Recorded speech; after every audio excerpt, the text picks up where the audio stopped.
የታጠቁ ኃይሎች የሰላም አማራጮችን እንዲቀበሉ መንግስትና ህዝብ ተደጋጋሚ የሰላም ጥሪ እያቀረበ ይገኛል ተባለም። ታላቁ የኢትዮጵያ ህዳሴ ግድብ ኢትዮጵያውያን በመደመር መርህ ያስመዘገቡት ታላቅ የልማት ስኬት መሆኑን የቤኒሻንጉል ጉሙዝ ርዕሰ መስተዳድር አሻድሊ ሐሰን ገለጹ።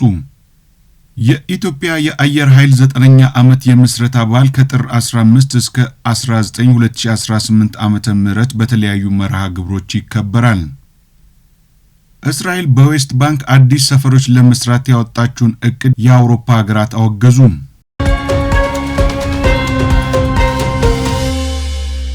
ሰላም ጤና ይስጥልን ክቡራትና ክቡራን የሐሳብ ሚዲያ ወዳጆች እንደምንውላችኋል። ከዚህ ሰዓት ጀምሮ ከሀገር ውስጥና ከውጪ ከተሰሙ አበይት ጉዳዮች ውስጥ የመራረጥናቸውን እናጋራችኋለን። አብሬያችሁ ቆይታ የማደርገው ቴዎድሮስ ብርሃኑ ነኝ። አብራችሁን ቆዩ።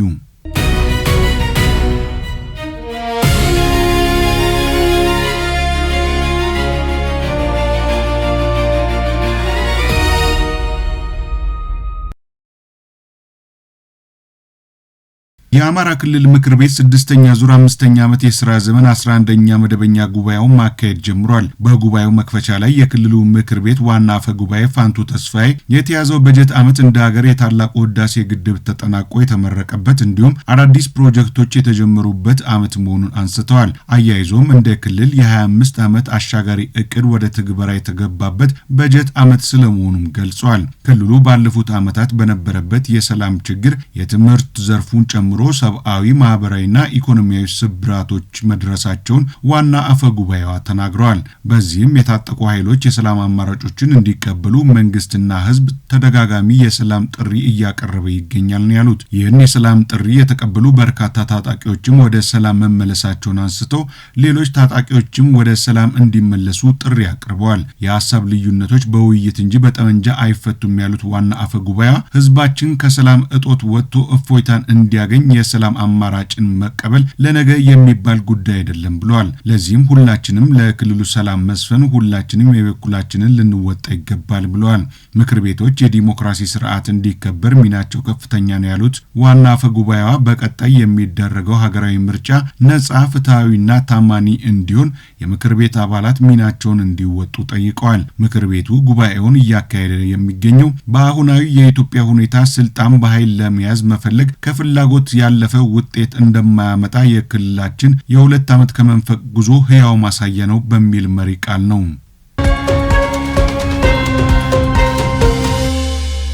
ታላቁ የኢትዮጵያ ህዳሴ ግድብ ኢትዮጵያውያን በመደመር መርህ ያስመዘገቡት ታላቅ የልማት ስኬት መሆኑን የቤኒሻንጉል ጉሙዝ ክልል ርዕሰ መስተዳድር አሻድሊ ሐሰን ገለጹ። በኢትዮጵያ ፕሬስ ድርጅት የተዘጋጀው ስለ ኢትዮጵያ የውይይት መድረክ ታላቁ የኢትዮጵያ ህዳሴ ግድብ በሚገኝበት ጉባ ታላቁ የህዳሴ ግድብ ለኢትዮጵያ ማንሰራራት በሚል መሪ ሐሳብ ተካሂዷል። በመድረኩ የህዝብ ተወካዮች ምክር ቤት አባላትና ከፍተኛ የመንግስት የሥራ ኃላፊዎችን ጨምሮ የተለያዩ ባለድርሻ አካላት ተገኝተዋል። የቤኒሻንጉል ጉሙዝ ክልል ርዕሰ መስተዳድር አሻድሊ ሐሰን በውይይቱ መክፈቻ እንዳሉት ኢትዮጵያውያን የውስጥና የውጭ ፈተናዎችን ተቋቁመው የታላቁ የኢትዮጵያ ህዳሴ ግድብ ግንባታን አሳክተዋል ብለዋል። ይህም ለአንድ ዓላማ በጋራ መቆም የሚፈልገውን ውጤት እንደሚያመጣ ማሳያ መሆኑን ጠቅሰዋል። ግድቡ ለክልሉ ተጨማሪ የኢንቨስትመንት እድል መፍጠሩንም ነው ያነሱት። በግድቡ ምክንያት የተፈጠረው ንጋት ሐይቅ ለቱሪስት ፍሰቱ መጨመር አይነተኛ ሚና ይጫወታልም ብለዋል። ታላቁ የኢትዮጵያ ህዳሴ ግድብ ኢትዮጵያውያን በመደመር መርህ ያስመዘገቡት ታላቅ የልማት ስኬት ነው ያሉት። በኢትዮጵያ ፕሬስ ድርጅት አዘጋጅነት የሚካሄደው ስለ ሀገር የውይይት መድረክ ከፍተኛ የመንግስት የሥራ ኃላፊዎች የሚገኙበት መሆኑም ይታወቃል። በዚሁ የውይይት መድረክ ላይ የተገኙት የኢንዱስትሪ ፓርኮች ልማት ኮርፖሬሽን ዋና ስራ አስፈጻሚ ዶክተር ፍሳይ ታገሱ ታላቁ የህዳሴ ግድብን ጨምሮ የመደመር መንግስት ባለፉት ዓመታት የኃይል መሰረተ ልማትን በማስፋቱ ምክንያት ትላልቅ ኢንዱስትሪዎች ወደ አገር ቤት ገብተዋል ብለዋል። ህዳሴ ግድብ ለኢንዱስትሪ እድገት ያለውን ፋይዳ በተመለከተ ማብራሪያ የሰጡት ዶክተር ፍሳይ ታገሱ የኢንዱስትሪ ልማት ከኃይል ውጪ የሚታሰብ አለመሆኑን ተናግረዋል። በኢትዮጵያ ትርጉም ያለው የኢንዱስትሪ ልማት ለማምጣት የተሰሩ ስራዎችን የጠቆሙት ዋና ስራ አስፈጻሚው ባለፈው 1 ዓመት ብቻ ግዙፍ ኢንቨስትመንቶችን መሳም መቻሉን ጠቁመዋል። ይህንን ለማስቀጠልና የኢትዮጵያን የአፍሪካ የብልጽግና ተምሳሌትነት ጉዞ እውን ለማድረግ ከፍተኛ ኃይልና ከፍተኛ ቴክኖሎጂ የሚጠቀሙ ብዙ ህዳሴ ግድቦችን የመሰሉ ፕሮጀክቶች ያስፈልጉናልም ብለዋል። የኢትዮጵያ ፕሬስ ድርጅት ዋና ስራ አስፈጻሚ መሳፍንት ተፈራ በበኩላቸው ግድቡ ለኢንዱስትሪ ልማት፣ በኃይል አቅርቦት፣ ቱሪዝምና የወል ትርክት ግንባታ ጉልህ ሚና አለው ብለዋል። የኢትዮጵያ የአየር ኃይል 9ኛ ዓመት የምስረታ በዓል ከጥር 15 እስከ 19 2018 ዓ.ም በተለያዩ መርሃ ግብሮች ይከበራል ተባለ። በኢትዮጵያ አየር ኃይል የአንደኛ አየር ምድብ አዛዥና የበዓሉ አስተባባሪ ብርጋዴር ጄኔራል ብሩክ ሰይፉ በዓሉ የኢትዮጵያ አየር ኃይል የነጻነትና የአንድነት ምልክት በሚል መሪ ሐሳብ እንደሚከበር ገልጸዋል። የአንበሶች ሰማይ ኢትዮጵያ በሚል መሪ ቃል ከተለያዩ ሀገራት የአየር ኃይሎች በጋራ በመሆን የጥቁር አንበሳ የአየር ትርኢት ይካሄዳልም ብለዋል። የበዓሉ አካል የሆነ የ10 ኪሎ ሜትር ዓለም አቀፍ የጎዳና ላይ የሩጫ ውድድር ለአየር ኃይል እድገት በሙሉ አቅሜ እሮጣለሁ በሚል መሪ ሐሳብ ባሳለፍነው ህዳር 21 በቢሾፍቱ ከተማ መካሄዱንም አስታውሷል።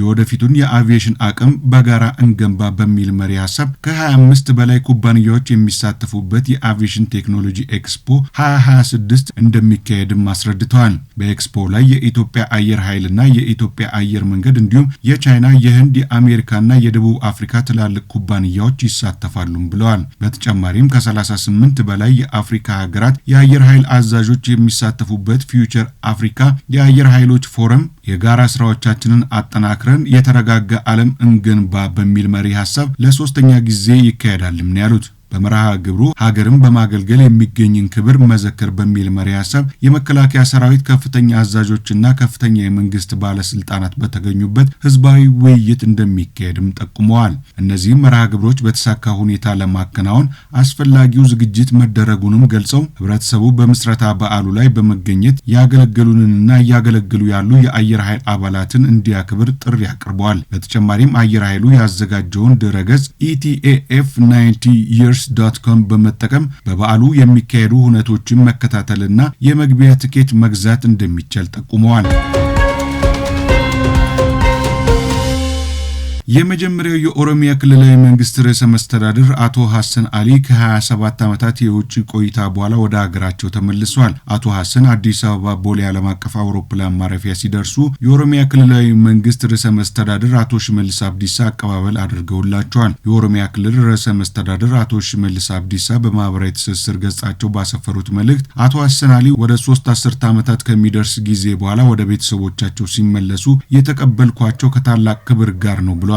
የቀድሞ የኦሮሚያ ክልል ርዕሰ መስተዳድር አቶ ሐሰን አሊ የክልሉ መንግስት ዛሬ ለደረሰበት ደረጃ በግንባር ቀደምትነት ከሚጠቀሱ ግለሰቦች መካከል አንዱ እንደሆኑም ጠቅሰዋል። አቶ ሐሰን አሊ ከ1984 ዓ.ም ጀምሮ እስከ 1987 ዓ.ም ድረስ የመጀመሪያው የኦሮሚያ ክልላዊ መንግስት ርዕሰ መስተዳድር ሆነው አገልግለዋል።